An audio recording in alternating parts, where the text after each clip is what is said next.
ঝিনাইদহের হরিণাকুণ্ড হতে বিভিন্ন মেডিকেল কলেজে ভর্তিকৃত মেধাবী শিক্ষার্থীদের সম্বর্ধনা দিয়েছে হরিণাকুণ্ড শিক্ষক ফোরাম। শনিবার ৮ ফেব্রুয়ারি বিকালে হরিণাকুণ্ড সরকারি মাধ্যমিক বালিকা উচ্চ বিদ্যালয় হলরুমে ১০ জন মেধাবী শিক্ষার্থীকে সম্বর্ধনা দেওয়া হয়।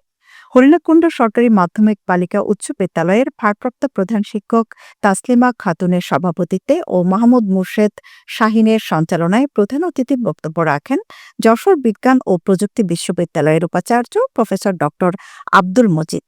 অনুষ্ঠানে বিশেষ অতিথির বক্তব্য রাখেন ডাক্তার মোহাম্মদ আলমগীর হোসেন, মোহাম্মদ মুক্তার আলী অধ্যক্ষ, সালেহা বেগম মহিলা ডিগ্রি কলেজ, মোহাম্মদ রাবজেল হোসেন অধ্যক্ষ, Mandia ideal college, Mohammad Omar Ali deputy registrar Islami university. সংবর্ধনা প্রদানকালে মেধাবী শিক্ষার্থীদের সাথে তাদের ছাড়াও অভিভাবকবৃন্দ উপস্থিত ছিলেন।